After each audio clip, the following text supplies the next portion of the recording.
ആദിവാസി സമൂഹത്തിന്റെ പുരാതന ആചാരമായ പായസ പൂജ കാടിന്റെ നടുവിൽ ഭക്തിസാന്ദ്രമായി നടന്നു.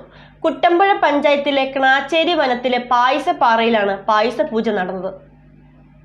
കുട്ടമ്പുഴ പഞ്ചായത്തിലെ ക്ണാച്ചേരി വനത്തിലെ പായസപ്പാറയിലാണ് ആദിവാസി സമൂഹത്തിന്റെ പുരാതന ആചാരമായ പായസ പൂജ നടന്നത്.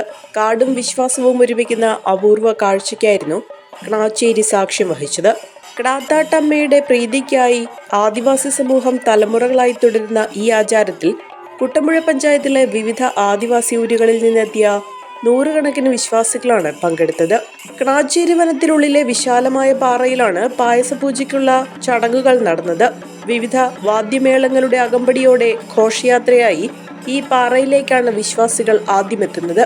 ഈ പാറയ്ക്ക് മുകളിൽ 2 ദ്വാരങ്ങളുണ്ട്. നിറയെ വെള്ളമുള്ള ഈ ദ്വാരങ്ങൾ ശിവഭഗവാന്റെ നാസ്വാദ്വാരങ്ങളാണെന്നാണ് സങ്കല്പം. ഈ ദ്വാരങ്ങൾക്ക് മുന്നിൽ പൂജാരി തെളിവിളക്ക് വയ്ക്കുന്നതോടെയാണ് ചടങ്ങുകൾ ആരംഭിക്കുന്നത്.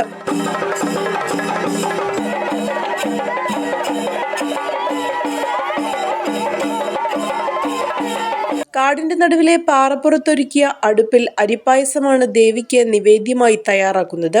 ഒപ്പം തിണ്ണിക്കിഴങ്ങും ചുട്ടെടുക്കും. വിവിധ ഊരുകളിൽ നിന്നുള്ള കുടുംബങ്ങൾ ഒന്നിച്ചു ചേർന്ന് പൂജയിൽ പങ്കാളികളാവുന്നത് ഈ ചടങ്ങിന്റെ പ്രത്യേകതയാണ്.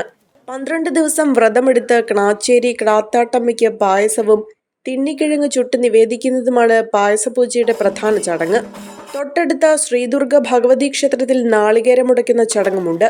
പായസപ്പാറയിൽ എത്തിച്ചേർന്നാൽ പായസമുണ്ടാക്കുന്നതിന്റെ ഒരുക്കങ്ങൾ ആരംഭിക്കുന്നതിന് മുൻപ് നേരത്തെ തയ്യാറാക്കി വെച്ചിട്ടുള്ള കപ്പ പുഴുങ്ങിയതും അച്ചാറും എല്ലാവരും ചേർന്ന് കഴിക്കും. പിന്നീട് പായസത്തിൽ ചേർക്കാനുള്ള തേങ്ങയും ശർക്കരയും ഒരിടത്തൊരുക്കുമ്പോൾ മറ്റൊരു സംഘം അടുപ്പുകൂട്ടി അരി വേവിക്കുന്ന തിരക്കിലായിരിക്കും.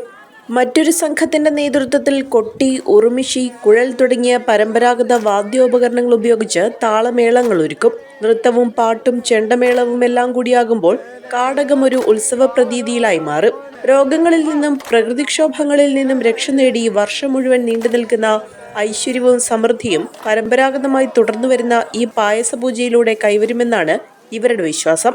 ഇതിപ്പോ ഞങ്ങള് കാലമായിട്ട് ഈ പായസം വെച്ച് നിവേദ്യം കൊടുക്കും.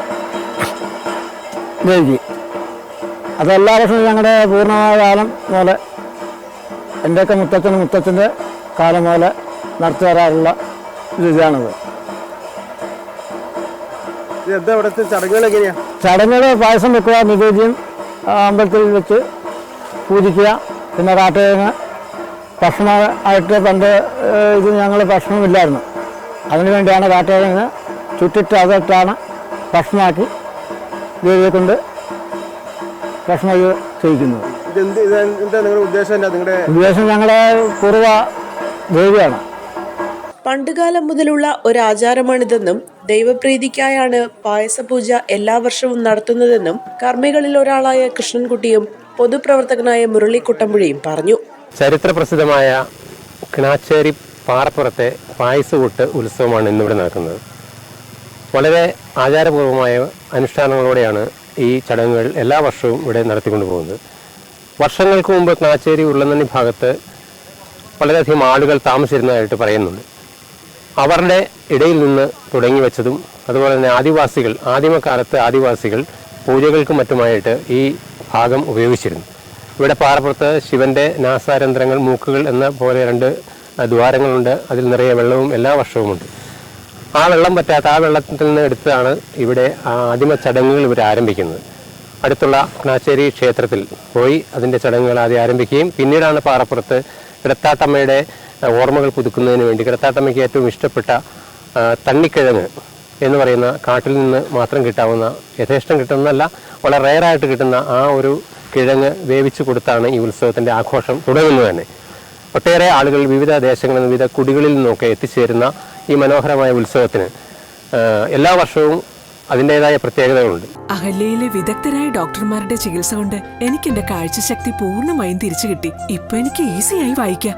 നേത്ര സംരക്ഷണത്തിന് നമ്മുടെ Ahalya. Ahalya foundation eye hospital, കേരളത്തിൽ എല്ലായിടത്തും.